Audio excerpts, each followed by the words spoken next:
మీ business ఏదైనా మీ ఊర్లో promotion చేయాలంటే అది సుమన్ టీవీతోనే సాధ్యం. ఇప్పుడే సంప్రదించండి. మరి రైస్ మిల్లో పనిచేస్తా ఉన్న ఇద్దరి దంపతుల పసిపిల్ల 6 సంవత్సరాల బాలికను అతి క్రూరంగా మరి చంపిన నిందితుడు బీహార్కు సంబంధించిన వ్యక్తి. ఈ సంఘటన జరిగిన వెంటనే పోలీసు అప్రమత్తమై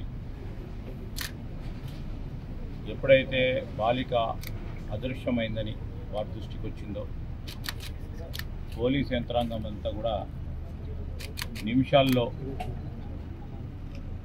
సంఘటనా స్థలానికి వచ్చి ఆ దంపతులు పడుకున్న ప్రాంతానికి వచ్చి వెంటనే మరి తనిఖీలు చేయటం, ఇక్కడ ఉన్న వారిని అందరినీ కూడా సంప్రదించడం, గంట వ్యవధిలోనే మరి సంఘటన జరిగింది. ఆ గంట సమయంలో కూడా పోలీసులు అంతా కూడా అందరితో విచారిస్తూ మరి నిందితుడికి గాలింపు చర్యలు ప్లస్ ఆ బాలిక ఆచూకీ గురించి చూస్తూ ఉన్న తరుణంలో మరి నిందితుడు కూడా దొరకడం, ఆ చిన్నారి చనిపోవటం అనేది అత్యంత బాధాకరం. ఆ నిందితుడు చేసిన చర్య హీననీయం. మానవ ప్రపంచం క్షమించరాని నేరం చేసింది.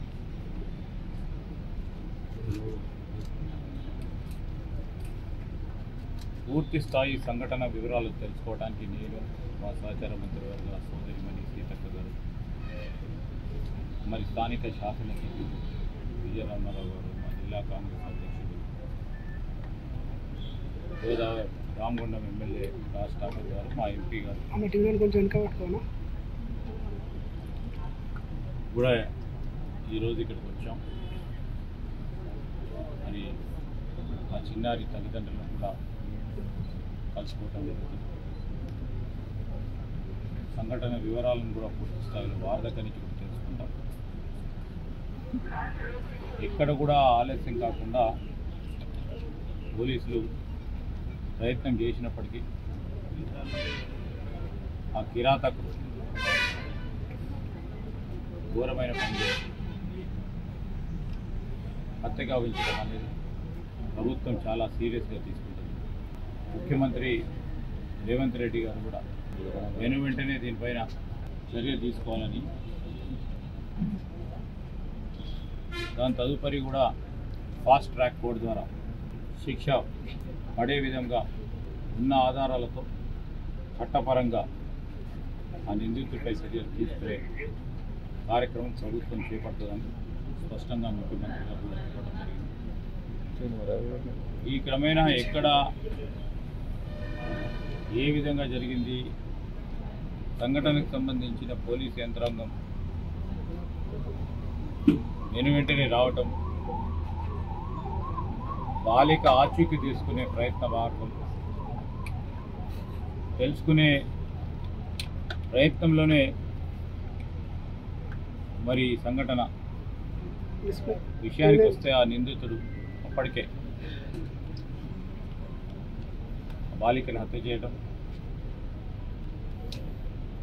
ఒక గంట వ్యవధిలోనే అన్నీ జరిగిపోవడం మేము ప్రభుత్వం చాలా సీరియస్ తీసుకుంటుంది. ఖచ్చితంగా నిందితుడిపై చట్టపరంగా చర్యలు తీసుకోవడం జరిగింది. తల్లిదండ్రులతో నిద్రపోతుండగా ఈ ప్రాంతంలో పనిచేస్తున్నటువంటి రైస్ మిల్లో పనిచేస్తున్నటువంటి బీహార్కు చెందినటువంటి దుర్మార్గుడు, మరి మధ్యప్రదేశ్ చెందినటువంటి దుర్మార్గుడు తల్లిదండ్రుల పక్కన పడుకుంటున్నటువంటి పాపను అర్ధరాత్రి ఎత్తుకెళ్ళి అత్యంత ఘోరంగా అత్యాచారం చేసి చంపేయడం జరిగింది. ఈ ఘటన పట్ల సీఎం గారు, మేము, శ్రీధర్ బాబు గారు, పెద్దలు, అదేవిధంగా మా సహచార ఎమ్మెల్యేలు, మా సోదరు ఎంపీ అందరం కూడా దిగ్భ్రాంతిని వ్యక్తం చేస్తూ ఈరోజు ఈ స్పాట్కి ఇక్కడికి ఈ ప్రదేశానికి రావడం జరిగింది. వారి కుటుంబానికి మన ప్రభుత్వం అండదండగా ఉంటుంది. అదేవిధంగా రాష్ట్రంలో కూడా పోలీసు అధికారులు ఇంకా మెరుగైనటువంటి పనితనాన్ని పెంచుకొని గస్తీలు అదేవిధంగా గస్తీ పెంచుకోవడం, ఇట్లాంటి డ్రగ్స్ అడిక్ట్ అయినటువంటి వాళ్ళు, గంజాయిలో ఉన్న వాళ్ళు, మత్తులో ఉన్నటువంటి వాళ్ళు, పని లేకుండా మత్తులో మునిగి తేలుతున్నటువంటి వాళ్ళు ఎక్కడెక్కడ ఉన్నారో అలాంటి వాళ్ళను కూడా వెతికి పట్టి మరి కౌన్సిలింగ్ చేయడము, లేదా నేర ప్రవృత్తి ఉంటే వెంటనే వారిని శిక్షించడము, ఇలాంటి జరగకుండా ముందస్తుగానే మరి ప్రికాషన్స్ కూడా తీసుకోవాల్సిన బాధ్యత మా మీద ఉంది. తప్పకుండా ఇంకా ముందు కూడా పోలీస్ వ్యవస్థ యొక్క కార్యక్రమాలను పటిష్టం చేస్తామని తెలియజేస్తూ ఆ కుటుంబానికి అండగా ఉంటాం. మరొకటి ఇట్లాంటి జరగకుండా కూడా మరి వ్యవస్థను పటిష్టం చేసుకొని ముందుకెళ్లాల్సిన అవసరం ఉందని కూడా తెలియజేస్తాం.